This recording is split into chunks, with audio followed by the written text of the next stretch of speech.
game, but you got to give credit to your team. They did not give up. They battled back. They made plays defensively, got a couple of key turnovers, and offensively just kept battling and battling. They did. I told the guys the same thing in the locker room. I love their effort, but against a good team like that, you can't make the mistakes that we made. And Marquise Lee and Robert Woods and Barkley were exactly what we thought they were, but we gave them too many opportunities.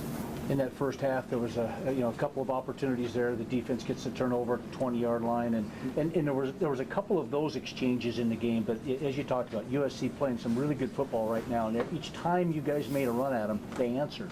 They did, and I thought the one they fumbled right at the end, it looked like they were answering again, but we got ourselves down into close, but we just couldn't finish. But again, making mistakes like that against a good football team, you can't live that way, and you're not going to be able to get away with it. Matt Barkley, you talked about the improvement that he's made over the last 2 years, from his freshman year to his sophomore year to this game tonight.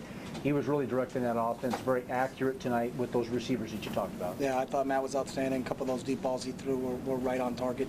And he always seemed like he had an answer.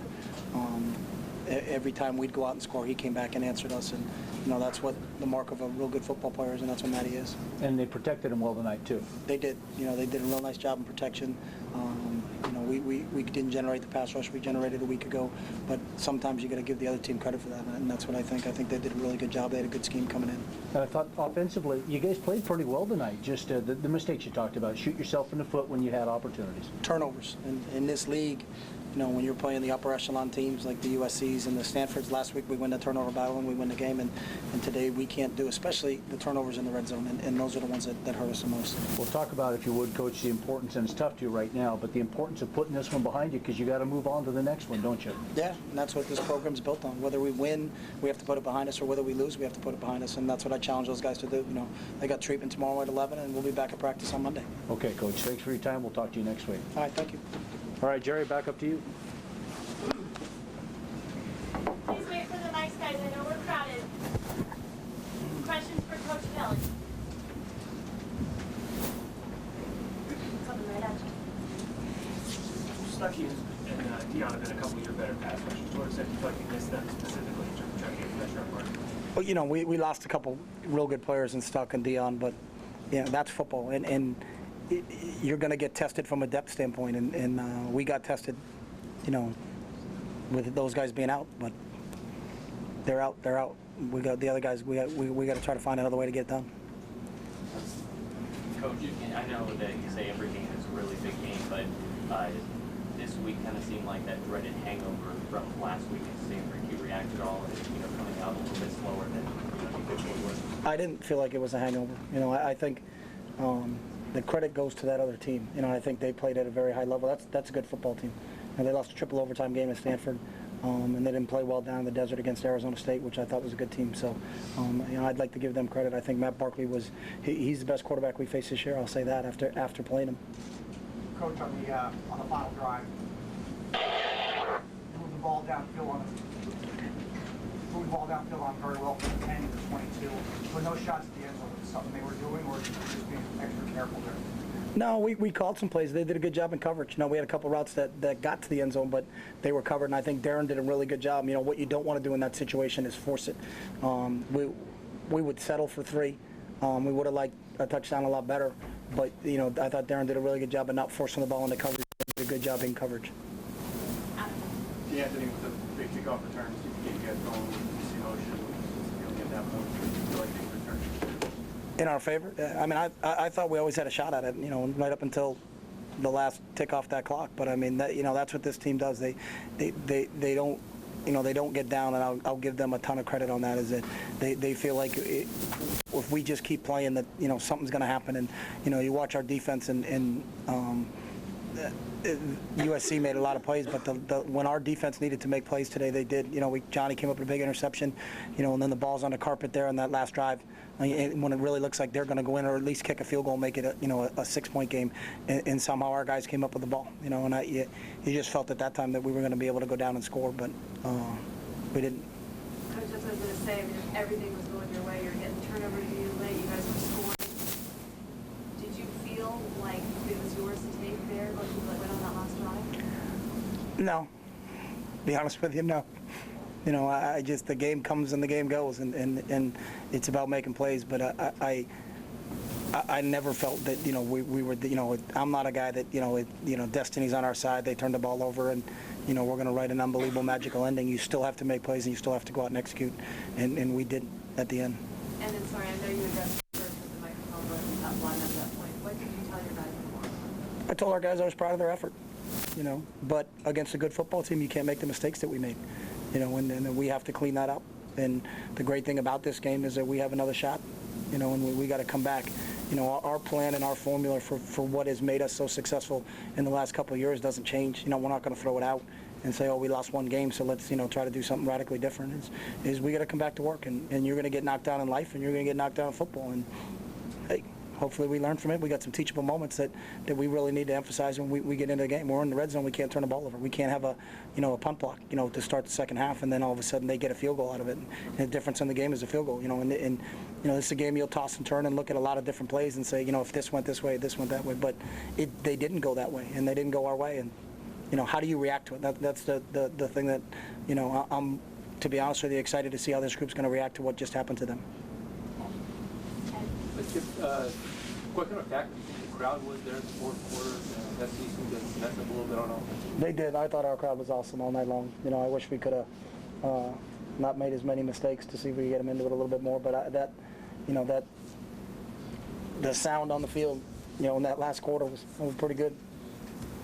Did you think about taking a shot there with 8 seconds left instead of center? Yeah, we were trying to figure out, and I didn't know if and I think they may have been in coverage. So, you know, we talked about it. You know. Coach, for Michael Fumble, obviously, was a big swing point at the end of the first half. Was it the brace more than anything else? And how did you do it? Because obviously Kenyon carried a lot of the load. I think he's doing okay. I don't think it was the brace. He got hit pretty good. I think it was a good play by their defender. You know, hit him right on the ball, and the ball popped out. So. Jim, you talked about Barkley earlier. What did you think of their game plan? I mean, it was very efficient, it seemed to be anyway. He did, and I think he's the top quarterback that we've faced this year in a game situation. So, you know, and I'm not talking over the course of the season who's better or who's not. I'm not comparing and contrasting. I'm saying in this game, you know, that's the best a quarterback has played against us. You talk about 24 hours to celebrate. What about after a loss? How long do you dwell? I wish it could be 24 minutes, to be honest with you, but it's the same. Our system's the same, John. We don't practice tomorrow, so I think it lingers a little bit, but every single one of us, coaches, players, and everything, we better shake it off because we got to come to work Monday morning. So. Specifically for someone like Maldonado, when you say something to him, how difficult is that to move like that? It's hard, you know. I mean, obviously, and I think, unfortunately, in that position, all the eyes are on you, and it's the last play of the game. But I think every single one of us, my play calls, every single player can take a look and say, hey, you know, if I did this or I did that, we wouldn't have been in a situation where we had to kick a field goal to tie and go into overtime. So, you know, everybody contributes when you win, and everybody contributes when you don't come up on the right end of it. So, you know, I don't. Those things happen. So. Chip, you talked about the Marshall's lead. Pretty impressive tonight. Was he more impressive than what you saw on video? Yeah, I thought, you know, he's, for a freshman, you know, to do what he did, you know, and he made a couple plays, you know, the long catch down the far sideline, you know, the behind the back shoulder throw, a couple things like that, real impressive. You know, I don't know if freshmen can apply for the NFL draft. But. Chip, looking at USC tonight, I mean, they don't look like a program that's been decimated by NCAA sanctions. I mean, they're clearly still pretty good. They haven't been decimated. The scholarship thing doesn't go into effect until next year, so. So they've had a lot of defections because of the different things. I don't think they've had, you know, the right guy stayed, I can tell you that. You guys always talk about not being affected by outside influences. If Oklahoma State loses their day, did that register with you guys much or your team? I mean, we watched it. I mean, you know, our guys, and we talk about it from that standpoint, but we don't live in a cocoon. I mean, we have TVs on at our pregame meal all the time. We watched everybody. You know, we watch it all the time. But, you know, whether a team wins or loses doesn't affect it in terms of our approach. And I don't think our guys mentally weren't into this game, you know. But when you play a good team like we did, and we turned it over twice in the red zone in the first half, and then we had a punt blocked, and then we had a couple drops, that I think killed. We had a 4th and 8 where it looked like it was set up pretty good, but we got a drop, and Coach, as it turns out, the Civil War now, once again, means a lot, at least for your side. Talk about the Civil War always means a lot. It's the 115th time we've played this game. It's a rivalry game. I've been educated since I've been here in my 3 years, and there's no other thing I'm ready to do except go play Oregon State right now because of that rivalry. We're 56, 48, and 10 is the record in that game, I think, too. I've been studying Ken. Thank you. I was going to have to look that up. What's that? I was going to have to look that up. I actually Wikipedia'd it just a little while ago, so I didn't know it. You were talking to each of your players as they came in right there. This was a first for you going off the field as a head coach. Was it at home? Did you get a little pep talk too, or how was it pep talk? No, you're going to lose, and I don't think, none of us had delusions that we'd never lose a game in Autzen Stadium. I would argue that, our crowd kept it close for us. They did a great job. But, I think if people think you're going to go through every day, you're going to win every game, everything's going to be great for you, it's not going to happen, and we know that. But that's why I said that the test for this team is how will they bounce back from this, and I think if you've invested as much as these guys have and this staff has, then I know what I expect on Monday, and I think they'll come back out ready to play. Chip, similar about the pre-game with all those NBA players there was so much focus on those guys while you were warming up. Your guys obviously must have noticed that LeBron was playing catch on the sideline while they're trying to get ready for the game. Do you think that affected their slow start at all? You're reaching. No. We've had, they can go. We're good. I've got nowhere to go for a while, so. No, I don't think that affected us, to be honest with you. Another note that having freshman quarterbacks, Barkley obviously had a great game.